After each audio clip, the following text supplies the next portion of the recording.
Hello everyone and welcome to today's video. In this video, I'm going to talk to you about how to conduct a background investigation. So as a private investigator, I'm often asked by people how to conduct background checks for my clients and even people asking me how they can do it for themselves. These days, I think that it's a good idea, especially with so many people meeting on social media. Wouldn't it be nice if we could trust everyone in the world? Unfortunately, this is not the ideal world. We cannot simply trust everybody that we meet. Sometimes we have to be cautious to protect ourselves or our loved ones from harm. So there are times when you have to conduct a background check on people that you suspect. For example, if you're hiring a nanny, you should conduct a background check on her before allowing her to take care of your children. If you don't do so, you're putting your children at risk. Or you meet this man or woman on the internet, and after hitting it off well for a while, he or she asks you to send money for some emergency that he or she has. It's always a good idea to find out more about a person before you decide whether you want to have any relationship with him or her, especially over the internet.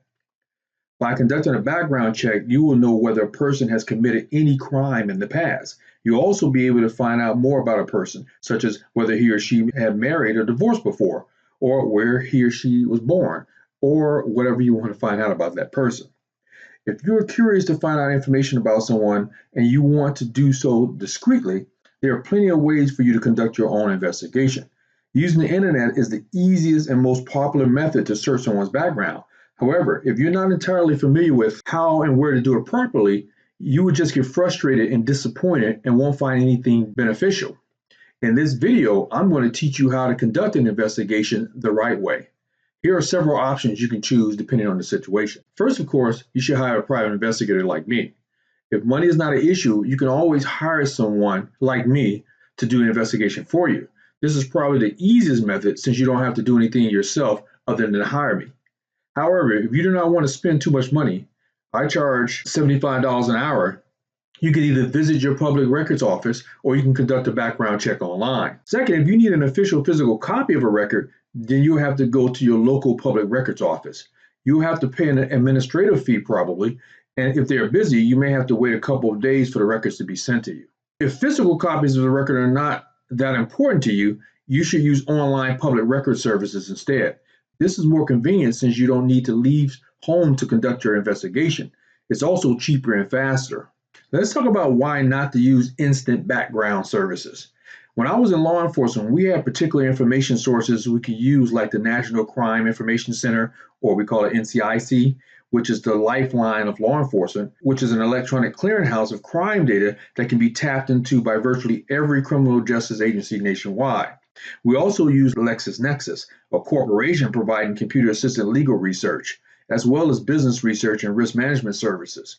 There are also similar systems created for private investigators. I have several private investigator databases myself.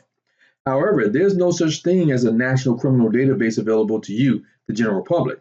Unfortunately, there are many companies which will make you believe that there is and that they can get instant results for about 20 bucks.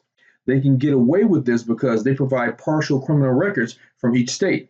For example, if a company only has records from one county in every state, it may claim it can do a national background check. Or if a company has criminal records between 1991 to 1994 from all states, the company may claim it can do a national criminal background check.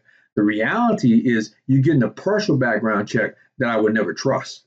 Let's say you have a daughter and she comes home with bruises on her arms and she states that she fell, but you believe that her new boyfriend that's 10 years older than her has something to do with it. Now, I have other ways that I'll handle this situation.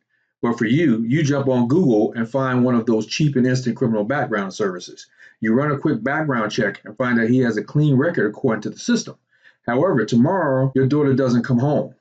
1 week later, she is found dead and the police tell you that her boyfriend just got out of jail.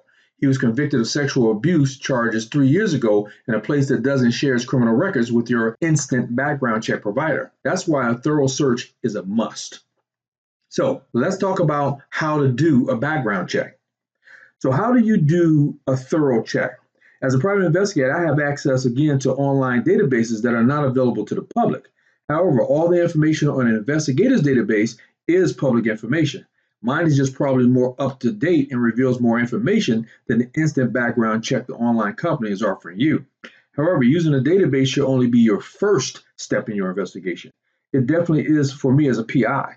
When I put a name into a database, I'm searching for as much identifying information as possible. I'm also looking for a social security number, date of birth, aliases, and known addresses. What I'm trying to do is to confirm that I'm searching on the correct subject. This is hard if I'm given a common name like mine, Derek Smith, with little more information than that. Once I have enough information, I search for the subject's address history. I want to find out every city and county the subject resided in since he or she was 18 years old. Once I find the addresses, I use my database to search for liens, judgments, criminal records, and any other public information that the client desires. The database I use will state what record information is available. For example, it may say that Prince George's County information, where I live and serve, is available from 1980 to present on a city and county level for all criminal and civil courts. If the subject resided in Prince George's County all his or her life, I am lucky and don't need to do much more for criminal and civil searches. However, most of the time, I'm not that lucky and have to search other areas. Almost every background check I have conducted requires more work than using one database. Since you don't have access to PI databases I use, I recommend that you run a search on Intellis.com or USSearcher.com. And there are other ones out there like this as well. Just run the basic search to obtain address history and then conduct public record searches with the appropriate city, county, or state department. Once you get the address history of your subject, you can search for criminal and civil records individually by courts or by city, county, or state. Depending on the court, city, county, or state, there are different procedures for the search, so you'll have to look that up. Few states have criminal records on one database. Sometimes you have to search by the county criminal database. Sometimes you must examine the city criminal database, and sometimes you must search each court in the city or county individually. Some city, county, or state databases will have information online, and some will require you to mail in a search request. There are fees involved ranging from $1 to $65 for specific counties or states. Now, let's say you have 8 addresses on your subject in 5 counties in 2 different states since your subject was 18 years old. You must now check if the 2 states have a single criminal database for all records. I will tell you that most states don't. You would then have to check if each county has a single criminal record database, then check the cities, then check the courts.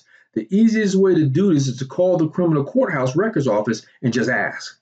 While you're at it, ask if the database will provide felonies, misdemeanors, and/or arrest records and the dates that they were searched.